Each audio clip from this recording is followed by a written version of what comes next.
সবাইকে welcome to another new video. আমরা এই ভিডিওতে নেতৃত্ব যেটা ম্যানেজমেন্ট সেকেন্ড পেপারের আরো একটা অধ্যায়, তো সেই নেতৃত্ব অধ্যায়ে আরো কিছু ইম্পর্টেন্ট টপিক নিয়ে আলোচনা করব। এখন নেতৃত্ব এটা ব্যবস্থাপনা প্রক্রিয়ার অনেক ইম্পর্টেন্ট একটা কাজ, কিন্তু অনেক গুরুত্বপূর্ণ একটা কাজ।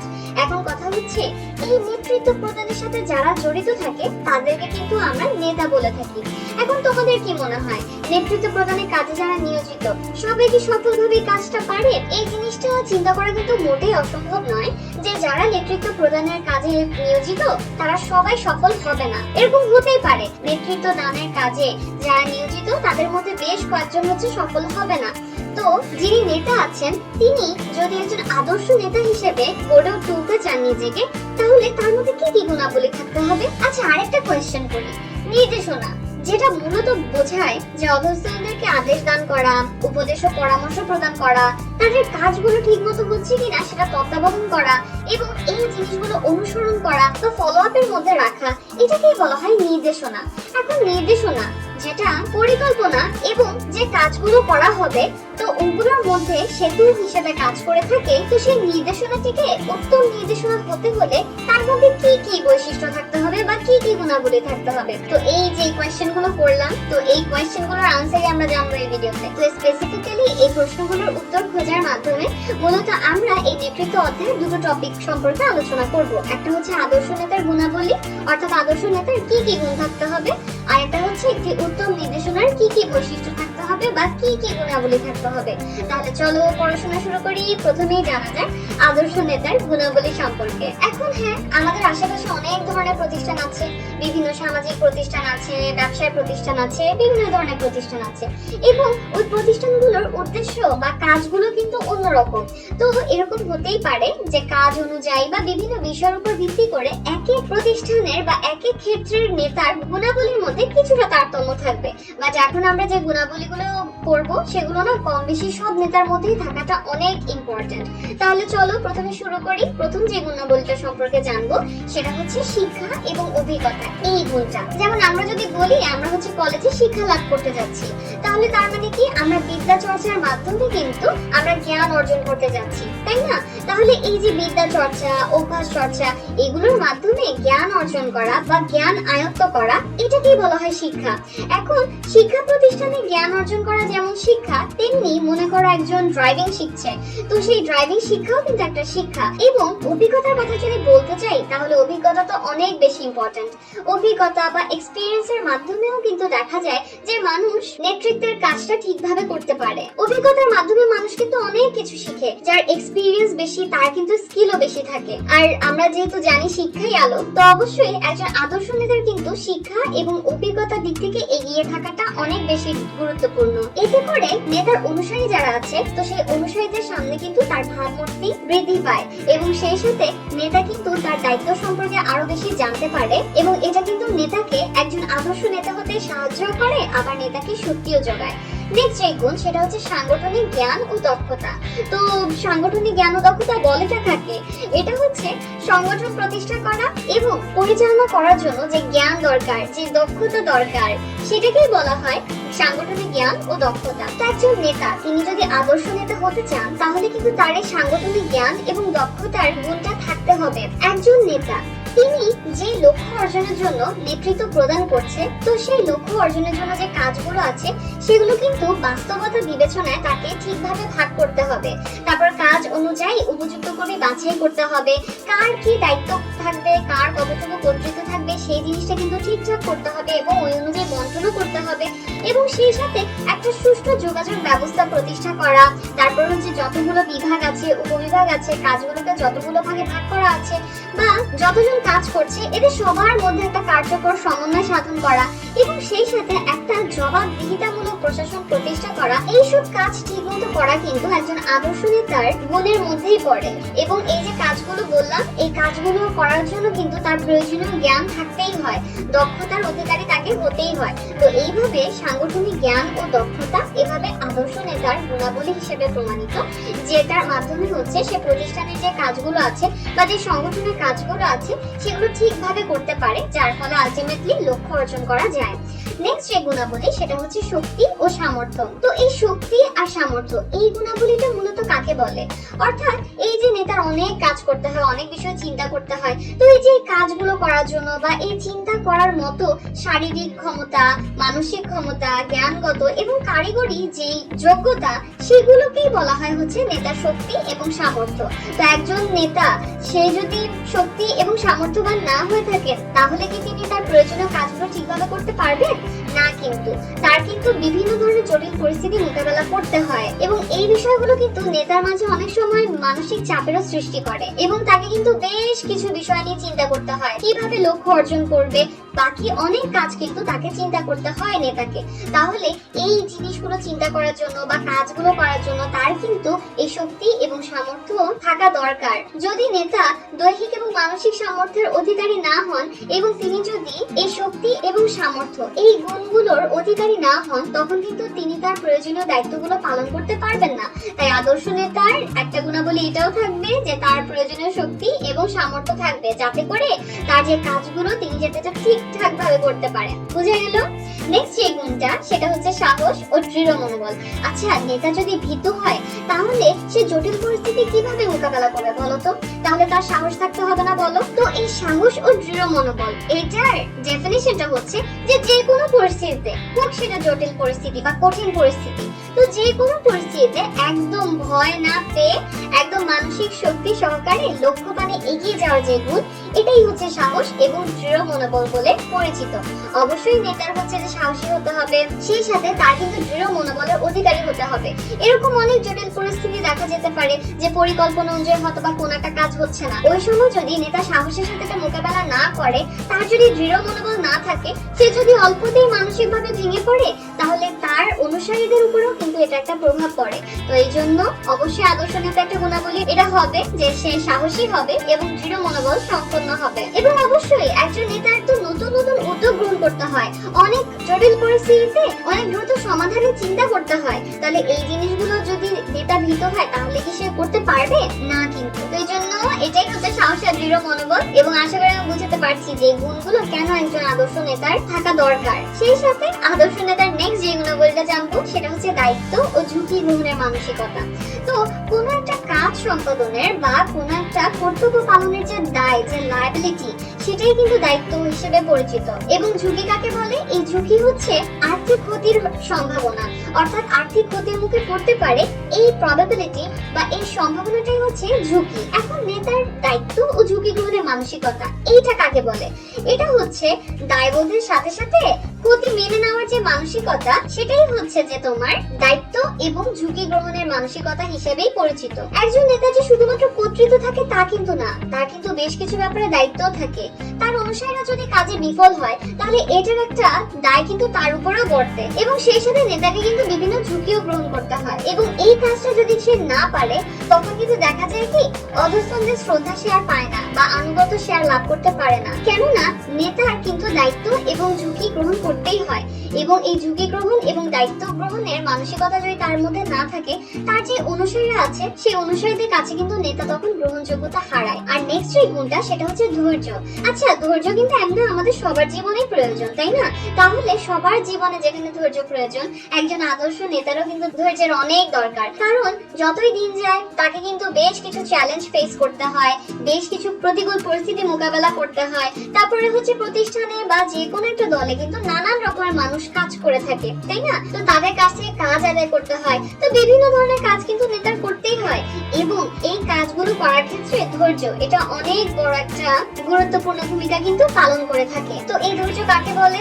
তো এইটা হচ্ছে সেই গুণ যেটার প্রভাবে বিপদের সময়ও একজন ব্যক্তি অটল থাকতে পারে, ভেঙে পড়ে না, এবং এটা নিঃসন্দেহে একটা অপরিহার্য গুণ, থাকতেই হবে একজন আদর্শ নেতার। নয়তো যদি প্রতিকূল পরিবেশে নেতা অনেক প্যানিক হয়ে যায়, ধৈর্যহারা হয়ে পড়ে, তখন কিন্তু সে কোনোদিনই অনুসারীদেরকে সঠিক পথে পরিচালনা করতে পারবেই না। আবার নেতার অনুসারী যারা আছে তারাও কিন্তু সবসময় যে নেতার কথা মেনে চলবে তা না, কিন্তু তাদের কাছ থেকে কিন্তু নেতার কাজ আদায় করতে হবে।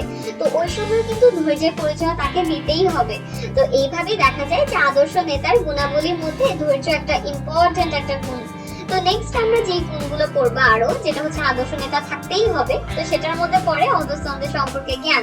এখন কথা হচ্ছে একজন নেতা তিনি যদি আদর্শ নেতা হতে চান তাহলে কিন্তু তার বেশ কিছু কাজ করতে হবে এবং সেই সাথে অনেকগুলো গুণাবলীর অধিকারীও কিন্তু তাকে হতে হবে। বুঝাই যাচ্ছে তাই না বলো? তাহলে অধস্তন সম্পর্কে জ্ঞান যেটা বলছিলাম সেটা হচ্ছে নেতা যারা অনুসারীরা আছে বা নেতা যাদের কাছ থেকে কাজ আদায়ের মাধ্যমে লক্ষ্য অর্জন করতে চাচ্ছে, তাহলে সেই অধস্তন সম্পর্কে জ্ঞান, বুদ্ধি এবং বিবেচনাকেই অধস্তন সম্পর্কে জ্ঞান বলে। এখন একজন নেতার কাজই হচ্ছে যারা অধস্তন থাকবে তাদের কাজকে লক্ষ্যবানে পরিচালিত করা। এখন এই ক্ষেত্রে অবশ্যই জানা দরকার যে অধস্তনরা ওই কাজ সম্পর্কে কি চিন্তা করছে, তাদের চিন্তা চেতনা বা হচ্ছে যে তাদের আশা আকাঙ্ক্ষা এগুলো সম্পর্কে কিন্তু নেতা জানা দরকার পড়ে, যাতে করে সে অধস্তনদের সম্পর্কে জ্ঞান রাখার মাধ্যমে অধস্তনদের থেকে ভালোভাবে কাজটা আদায় করতে পারে। এবং এটা একটা উদ্দেশ্য কিন্তু এটাও থাকে যে যারা অধস্তনরা আছে তারা যাতে নেতার অনুগত থাকে এবং তাদেরকে পরিচালনা করা যাতে ইজি হয়। তাহলে যদি অধস্তনদের সম্পর্কে জ্ঞান না থাকে তাহলে কিন্তু নেতা এই কাজগুলো করতে পারে না, তখন কিন্তু নেতা আনুগত্য লাভ করতে পারে না। তখন কিন্তু এরকমও দেখা যেতে পারে যে কর্মীরা তখন ঠিকমতো কাজ করছে না এবং নেতা কিন্তু তখন প্রবলেম ফেস করতে পারে। তো এই জন্যই আদর্শ নেতার গুণের মধ্যে এটাও পড়ে যে অধস্তন যারা আসলে কাজটা বাস্তবায়নের সাথে সরাসরি সম্পৃক্ত তাদের সম্পর্কে নেতার জ্ঞান থাকা। নেক্সট হচ্ছে ন্যায়পরায়ণতা। সেটা হচ্ছে সকল অবস্থায় অন্যায়টাকে বাদ দিয়ে বা অন্যায়টাকে পরিহার করে ন্যায় পথে চলা, বিশেষত অধস্তনদেরকে পরিচালনার ক্ষেত্রে ন্যায্যতা প্রতিষ্ঠা করা বা সুবিচার প্রতিষ্ঠা করা, এটাই হচ্ছে ন্যায়পরায়ণতা। এবং এটা আদর্শ নেতার অবশ্যই একটা অত্যাবশ্যকীয় গুণ বলেই বিবেচিত, কেননা তিনি যদি ন্যায় বিচার প্রতিষ্ঠা করতে না পারেন অথবা তিনি যদি নিউট্রাল না থাকতে পারেন, নিরপেক্ষভাবে সিদ্ধান্ত গ্রহণ না করতে পারেন, সবাইকে সমান নজরে না দেখেন, তখন কিন্তু দেখা যায় কি অধস্তনরা তার অনুগত থাকে না এবং নেতার ভাবমূর্তি কিন্তু নষ্ট হয় এই ক্ষেত্রে। এবং অধস্তনরা শ্রদ্ধাও করে না এবং দিন শেষে কিন্তু দেখা যায় যে প্রতিষ্ঠানে একটা বিরূপ পরিবেশের সৃষ্টি হতে পারে। এই জন্য ন্যায়পরায়ণতা এটা খুব ইম্পর্টেন্ট গুণ। নেক্সট হচ্ছে পরিশ্রম ও কষ্ট সহিষ্ণু। আদর্শ নেতার এটা একটা ইম্পর্টেন্ট গুণ যে তাকে পরিশ্রমী হতে হয় এবং কষ্ট সহিষ্ণু হতে হয়।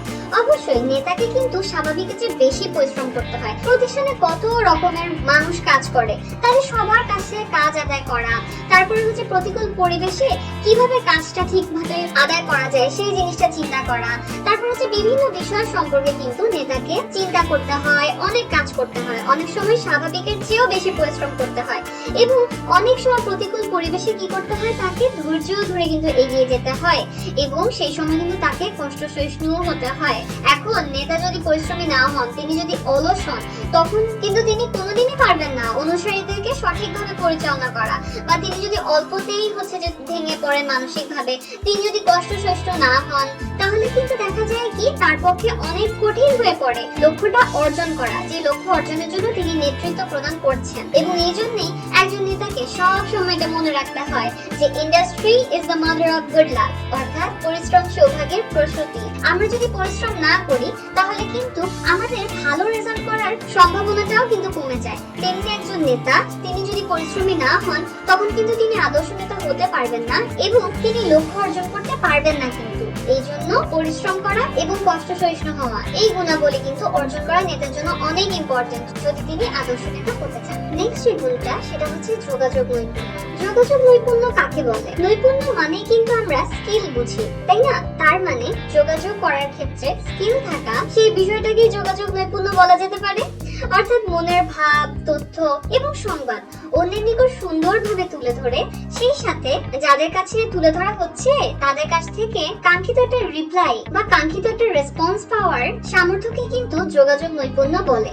এখন একজন নেতা যদি আদর্শ নেতা হতে চান তার কিন্তু যোগাযোগ নৈপুণ্য থাকতে হবে। যত সুন্দরভাবে নেতা তার চিন্তা, তারপর হচ্ছে তার দৃষ্টিভঙ্গি, তিনি কিভাবে কাজটা করাতে চান, এই জিনিসগুলো যত সুন্দর করে তিনি অধস্তনদের কাছে তুলে ধরবেন, যত সুন্দর করে, যত ইনফরমেটিভ ওয়েতে তাদেরকে তিনি আদেশ প্রদান করবেন, ততই কিন্তু সেটা বাস্তবায়ন করা সহজ হবে। এবং সেই সাথে নেতার কিন্তু এই বিষয়েও ইনফরমেশন থাকা দরকার পড়ে বা তথ্য থাকা দরকার পড়ে যে তিনি যে আদেশটা দান করছেন তো সেই ব্যাপারে অধস্তনদের চিন্তা কি বা তাদের কাজ বা তাদের রেসপন্স কেমন সেই সম্পর্কেও কিন্তু নেতার জানা দরকার পড়ে। এবং এই জিনিসটা কিন্তু পাওয়া যায় যোগাযোগ নৈপুণ্য এই গুণটা থাকার মাধ্যমে। এই জন্য এভাবেই যোগাযোগ নৈপুণ্য এই গুণটা থাকা দরকার। ওকে, নেক্সট যে গুণটা সেটা হচ্ছে উৎসাহ দানের ক্ষমতা। অধস্তন অধস্তনরা যাতে স্বতঃস্ফূর্তভাবে কাজ করে এবং তারা যাতে তাদের সামর্থ্যের সর্বোচ্চ ব্যবহার করে কাজ করতে উদ্দীপ্ত হয় এবং তারা যাতে নিজে থেকেই আগ্রহী হয়ে তাদের কাজগুলো করে তাদের সামর্থ্যের সর্বোচ্চ ব্যবহার করে, তো সেটা নিশ্চিত করার সামর্থ্যটাকেই কিন্তু উৎসাহদানের ক্ষমতা বলে। যখন আমরা কোনো একটা কাজে উৎসাহ পাই তখন কিন্তু এই কাজটা আমরা আমাদের সর্বোচ্চ দিয়ে করার চেষ্টা করি এবং কাজটা যাতে ভালোভাবে হয় সেই ব্যাপারে কিন্তু আমাদের অনেক বেশি আগ্রহ থাকে। তো অধস্তনদের ক্ষেত্রেও কিন্তু এই ব্যাপারটা ঘটে থাকে যে তাদেরকে যদি নেতা ঠিকভাবে উৎসাহ দান করতে পারে, নেতার যদি এই গুণটা থাকে উৎসাহ দানের ক্ষমতা আর কি, তখন কিন্তু অনুসারীদেরকে ঠিকভাবে লক্ষ্যবানে পরিচালনা করা কিন্তু পসিবল হয় নেতার পক্ষে। এবং নেতার কিন্তু এই জন্য এই বিষয়ে জ্ঞান থাকা দরকার যে কিভাবে কর্মীদেরকে সে উদ্দীপ্ত করতে পারে, উৎসাহিত করতে পারে কাজের ব্যাপারে, যাতে করে কর্মীরা স্বতঃস্ফূর্ত ভাবেই যে কাজ করতে পারে, তারা যাতে আলসেমি না করে বা নেতার কথা যাতে অমান্য না করে।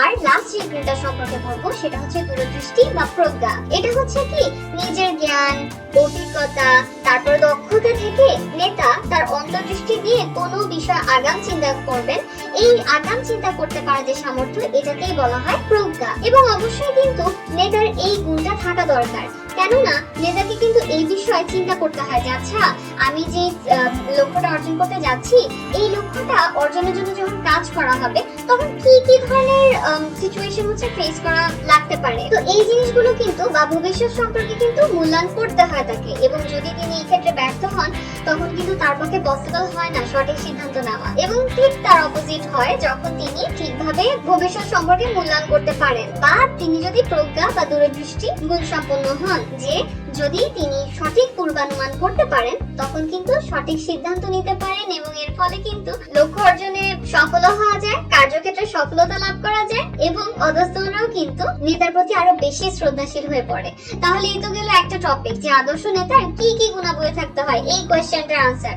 আরো একটা কোয়েশ্চেন কিন্তু আমি করেছিলাম একদম ভিডিও শুরুতে, তাই না, যেটা আনসার আমরা এখন খুঁজবো। সেটা হচ্ছে একটা উত্তম নির্দেশনার কি কি বৈশিষ্ট্য বা গুণাবলী থাকতে হবে। তো নির্দেশনা যেটা হচ্ছে যে পরিকল্পনাটা গ্রহণ করা হবে এবং এই পরিকল্পনা বাস্তবায়নের জন্য যে কাজগুলো করা হবে এটার মাঝে একটা সেতু হিসেবে কাজ করে। তো সেই নির্দেশনাটা কিন্তু উত্তম নির্দেশনা হওয়াটা অনেক বেশি ইম্পর্টেন্ট এবং সেই ক্ষেত্রে তার কি কি বৈশিষ্ট্য বা গুণাবলী থাকতে হবে। ফার্স্টে যে গুণটা থাকতে হবে সেটা হচ্ছে যৌক্তিকতা। সেটা হচ্ছে কোন নির্দেশ যুক্তিযুক্ত হবে বা পালনযোগ্য হবে। তো এই যুক্তিযুক্ত বা পালনযোগ্য হওয়াকেই এই নির্দেশনার যৌক্তিকতা বলে। এখন ভালো নির্দেশনা বা উত্তম নির্দেশনা এটা অবশ্যই লজিক্যাল হতে হবে বা অবশ্যই যৌক্তিক হতে হবে। যদি কর্মীরা মনে করে যে কোনো একটা নির্দেশনা সেটা পুরোটাই অযৌক্তিক হয়েছে তখন কিন্তু ওই নির্দেশনাটা পালন করতে তারা উৎসাহী হবে না এবং এই ক্ষেত্রে কিন্তু অধস্তনদের মনে একটা বিরক্তির সৃষ্টি হবে এবং সেই সাথে ঊর্ধ্বতন সম্পর্কে একটা খারাপ ধারণা সৃষ্টি হওয়াটাও কিন্তু বা নেতা সম্পর্কে একটা খারাপ ধারণা সৃষ্টি হওয়াও কিন্তু খুবই স্বাভাবিক। তাই এই জন্য নির্দেশনা অবশ্যই লজিক্যাল হতে হবে, কেন ওই নির্দেশনাটা দেওয়া হচ্ছে বা ওটার পিছনে উদ্দেশ্যটা কি বা ওই নির্দেশনাটা কাজের সাথে কিভাবে রিলেটেড বা লক্ষ্যের সাথে কিভাবে রিলেটেড, এই বিভিন্ন বিষয়ের ক্ষেত্রে কিন্তু যুক্তি থাকতে হবে। নেক্সট যে গুণটা সেটা হচ্ছে পূর্ণাঙ্গতা। এবং পূর্ণাঙ্গতা বলতে বোঝায় কি কোনো নির্দেশনার তথ্যের বিষয় একদম সম্পূর্ণতার যে গুণটা সেই গুণকে বলা হয় পূর্ণাঙ্গতা। তো যদি যিনি নির্দেশনা দিবেন তিনি এই ধরনের মেন্টালিটির হন যে তিনি কোনো একটা নির্দেশনা অর্ধেক দিয়ে বাকি অর্ধে অধস্তনরা বুঝে নেবে, এই ধরনের মেন্টালিটির হয়ে থাকেন তখন কিন্তু সেই নির্দেশনার মধ্যে পূর্ণাঙ্গতা এই গুণটার অভাব থাকে এবং যার ফলে তখন কিন্তু দেখা যায় যে সেই নির্দেশনাটা ভালো নির্দেশনা হয়ে ওঠে না এবং কর্মীদের মনে কিন্তু তখন বিভিন্ন ধরনের প্রশ্ন থেকেই যায় এবং নির্দেশ পালন করার ক্ষেত্রে যে সকল সমস্যা হতে পারে ওই সমস্যাটা কিভাবে সমাধান করা যায় এই বিষয় সম্পর্কেও কিন্তু উত্তম নির্দেশনায় বলা থাকে, যাতে করে যারা কাজ করবে বা নির্দেশনাটা পালন করবে তাদের কোনো কনফিউশনই না থাকে এবং তারা যাতে খুব স্মুথলি তাদের কাজটা করতে পারে। তো এই জন্য পূর্ণাঙ্গতা এটাও কিন্তু উত্তম নির্দেশনার অন্যতম একটা বৈশিষ্ট্য। নেক্সট হচ্ছে সংক্ষিপ্ততা। এটা কাকে বলে? নির্দেশনা যেমন পূর্ণাঙ্গ হতে হবে, অর্থাৎ যারা বাস্তবায়ন করবে নির্দেশনা তাদের যেমন একটা ভালো আইডিয়া থাকতে হবে যে আসলে এক্স্যাক্টলি তাদেরকে কি কি কাজ করতে হবে এবং কাজ করতে গিয়ে তারা যে প্রবলেমগুলো ফেস করতে পারে ওই প্রবলেমগুলো কিভাবে সলভ করতে হবে। সেই সাথে কিন্তু উত্তম নির্দেশনা সংক্ষিপ্তও হতে হবে। এর মানে কি বোঝায়? যে নির্দেশনার যে বিষয়বস্তুগুলো থাকবে সেগুলোকে অল্প কথায় সুন্দরভাবে এবং সাবলীল সাবলীলভাবে তুলে ধরা হবে এবং নির্দেশনার বিষয়বস্তু কিন্তু অবশ্যই সংক্ষিপ্ত হওয়া উচিত।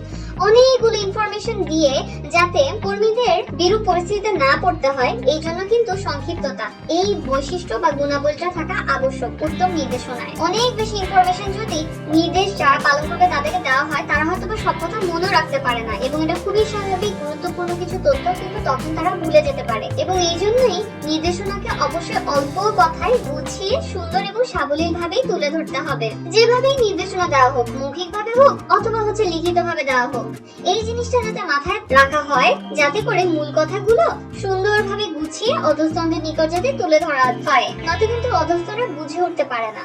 নেক্সট যে বৈশিষ্ট্যটা সেটা হচ্ছে স্পষ্টতা ও সহজবোধ্যতা। এটা হচ্ছে একটা উত্তম নির্দেশনাকে অবশ্যই স্পষ্ট হতে হবে এবং সহজবোধ্য হওয়া উচিত। অনেক কঠিন কঠিন শব্দে যদি নির্দেশ প্রদান করা হয়ে থাকে তখন কিন্তু অধস্তনরা ঠিকমতো বুঝে উঠতে পারবে না যে তাদের কি করা উচিত এবং সেই সাথে অস্পষ্টতা যদি থেকে থাকে এবং দুর্বোধ্যতা যদি থেকে থাকে তো সেই সময় কিন্তু অধস্তনদের সেই নির্দেশ পালন করতে বুঝতে অনেক বেগ পেতে হয়। এই জন্য স্পষ্টতা এবং সহজবোধ্যতা এই গুণগুলো কিন্তু উত্তম নির্দেশনায় থাকতেই হবে যাতে করে অধস্তনরা বিষয়গুলো খুব সহজে বুঝতে পারে এবং সেই সাথে যাতে ঠিকভাবে কাজটা করতে পারে। নেক্সট যে বৈশিষ্ট্যটা সেটা হচ্ছে নিয়মানুবর্তিতা। এটা হচ্ছে প্রাতিষ্ঠানিক নিয়ম নীতি মেনে প্রতিষ্ঠানে যে রুলস এন্ড রেগুলেশনস গুলো থেকে থাকে ওগুলো মেনে নির্দেশনা প্রদান করাকেই বলা হয় নিয়মানুবর্তিতা। এখন কোথায় কে নির্দেশ দিবেন, কিভাবে নির্দেশ দিবেন, কিভাবে তত্ত্বাবধান করা হবে ইত্যাদি বিভিন্ন বিষয় যদি প্রতিষ্ঠানে একটা আগে থেকে রুলস এন্ড রেগুলেশন ফিক্স করা থাকে এবং এই জিনিসটাই যদি অনুসরণ করা হয়, অর্থাৎ রুলস এন্ড রেগুলেশন গুলো যদি অনুসরণ করা হয় ঠিক মতো, তখন কিন্তু এই নির্দেশনা উত্তম নির্দেশনা হিসেবেই গঠিত হয়ে থাকে এবং সেই সময় কিন্তু দেখা যায় যে এই নির্দেশনা যে কাজটা এটা হচ্ছে খুবই এফেক্টিভ ভাবে করা সম্ভব হয়। অনেক সময় দেখা যায় যে যারা নির্দেশনা প্রদানকারী থাকে, যারা ঊর্ধ্বতন থাকে, তারা যে কর্মবিমুখ হয় এবং অনেক সময় দেখা যায় কি তারা আদেশ না দিয়ে বা নিজেরা কাজ তত্ত্বাবধান না করে অধস্তনদের মধ্য থেকে কাকে দায়িত্বটা দিয়ে দেয়। তো অধস্তনরা কিন্তু এতে বিরক্তই হয় এবং সহজভাবে কিন্তু সেই জিনিসটা গ্রহণ করতে পারে না। এই জন্য নিয়মানুবর্তিতা এটাও কিন্তু অন্যতম গুরুত্বপূর্ণ একটা গুণ যেটার মাধ্যমে নির্দেশনা কাজটা সহজে এবং ঠিকঠাক ভাবে করা যায়। নেক্সট হচ্ছে সময়ানুবর্তিতা। এই গুণটা হচ্ছে যে নির্দেশনাকে কিন্তু অবশ্যই সময়ানুবর্তিতার বৈশিষ্ট্য সম্পন্ন হতে হয়। যেমন একটা কাজ 30 দিনের মধ্যে করতে হবে, এখন 30 দিনের মধ্যে করতে হবে এই জিনিসটা মাথায় রেখেই কিন্তু আগে আগে নির্দেশনা দেওয়াটা জরুরি। যদি এই জিনিসটা না হয় তখন কিন্তু দেখা যাবে যে কাজগুলো কিন্তু ঠিকভাবে হবে না। এবং এই সময়ানুবর্তিতা বলতে তো আমরা এটাই বুঝি যে যথাসময়ে প্রয়োজনীয় নির্দেশ প্রদান করা। এখন একটা কথা আছে না যে সময়ের 1 ফোর অসময়ের 1000 ফোর।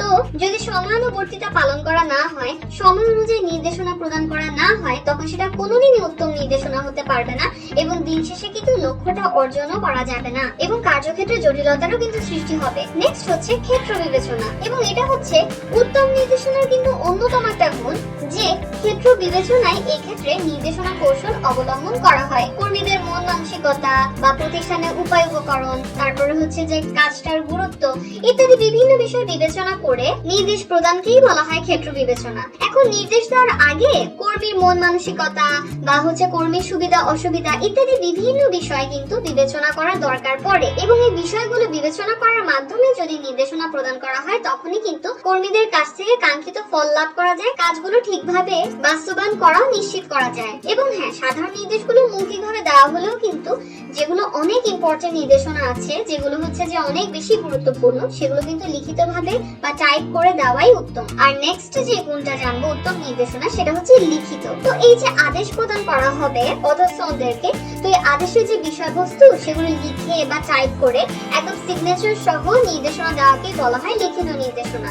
তো একটা উত্তম নির্দেশনার কিন্তু এটা অনেক বড় একটা গুণ যেটা লিখিত হতে হবে। এবং হ্যাঁ, মৌখিক নির্দেশনার ক্ষেত্রে কিন্তু কোনো একটা তথ্য মিস হয়ে যাওয়ার বা বাদ পড়ে যাওয়ার অনেক বড় একটা সম্ভাবনা থাকে, যেটা কিন্তু লিখিতভাবে নির্দেশনা প্রদানের ক্ষেত্রে থাকে না। এবং লিখিত নির্দেশনা কিন্তু সংরক্ষণ করা যায়, তারপর পরবর্তী সময় এটাকে বুঝে নেওয়ার চেষ্টাও করা যায় এবং এই অনুযায়ী কিন্তু তত্ত্বাবধান করাও ইজি হয়। তো এভাবেই উত্তম নির্দেশনার মধ্যে বিভিন্ন বৈশিষ্ট্য বা গুণাবলী থাকা দরকার, যার ফলে অধস্তনদের কাছ থেকে সামর্থ্য মতো সর্বোচ্চ কাজ আদায় করা নিশ্চিত করা যায়। তাহলে লাস্টে একটা কোয়েশ্চেন দিয়ে শেষ করি, সেটা হচ্ছে আমরা যে টপিকগুলো পড়লাম এই রিলেটেড একটা কোয়েশ্চেন করি যে একজন আদর্শ নেতার গুণাবলী নিচের কোনটি?